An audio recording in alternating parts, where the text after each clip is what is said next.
When I was 17 years old, I was diagnosed with hyperprolactinemia, which was caused by a small tumor in my pituitary gland.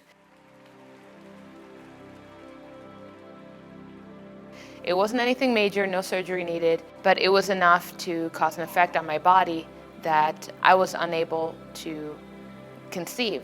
I didn't think it was a big deal. I was 17 years old, I just started college, and I didn't have any romantic interest, so I thought, I'll be fine. I ended up going on medication, my levels came back down, and then fast forward a few years, I meet the love of my life, we get married, and we feel strongly that we're going to trust God for His perfect timing on children. A few years go by, we're married 4 years, and at this point I'm thinking, okay, something's got to be wrong with me, because everyone else I know that has been married for 2 years has already had their first child, some of them on their second or third. And I'm here still childless. So I went through the process of just crying out to God. Was I meant to have kids at all? Is my ministry my child?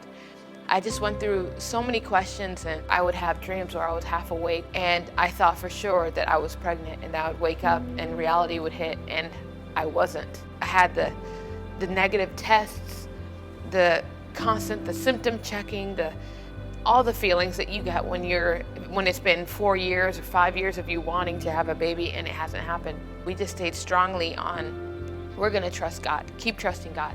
And we constantly prayed, Lord, in your perfect time, let us be blessed with a child. I was laying in bed one morning and I just said, God, show me my baby, show me the promise again that we will have a child, because I don't know if it's going to happen. As I was laying there, I saw a vision in my mind of my husband and I walking in through the front door, and I was holding a newborn baby in my arms, and I saw a Christmas tree over in the corner. And so when I opened my eyes from my vision, I took that to mean that I was going to have a baby by Christmas. So I said, I'm going to have a Christmas baby, and I was so excited.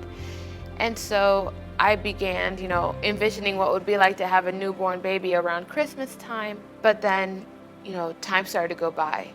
January went by, February, March, April. By the time May hit, I knew that there wouldn't be enough time for me to have a newborn baby for Christmas. And so I took that to mean that this is not the year that I'm going to get pregnant, but I have my promise. So by the time June rolled around, I thought, okay, I need to just get myself checked out. I want to make sure everything's in place. Go to the doctor's office, they do a blood test, and they find that my prolactin levels had shot back up again. And when the doctor saw that, she said, okay, well, we want to make sure that the tumor didn't come back. I get the MRI done. It looks like there's no tumor. There's no sign of any kind of growth in my brain. Everything was fine.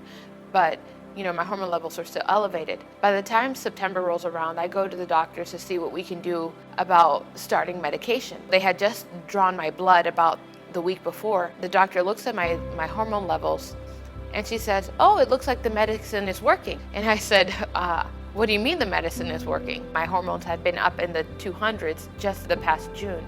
My hormone levels were brought down to below 20. I said, well, I haven't been taking any medication. How could it have been working? She said, well, you know what? It looks like your body must have just decided to bring the levels down. That could happen. In that moment, it hit me. God's timing for me to have a child was in effect. That God had touched my body to allow it to conceive. I instantly, I went to the car and I started calling. I called my mom, I called my husband, I called my sisters, I called everyone. And it was just this sense of like, okay, the time is now, the time is coming. I'm gonna have a baby soon. 2 months later, right before Christmas, I get my positive pregnancy test. And God fulfilled His promise. Even when I thought it wasn't this year, God fulfilled His promise of giving me a Christmas baby. It wasn't in the way I imagined it, because God never works that way. But I was able to say thank you, God, for my Christmas baby. From the time that we got our positive test, everything just fell into place. Finances, people's blessing on our lives, my ministry, just everything, just God's timing was made complete. We were faithful to say, God, let your timing be perfect. He was faithful to us, and He blessed us. I couldn't have imagined a more perfect time, a more perfect child for us. And I know it is because we allowed God to do what He does best.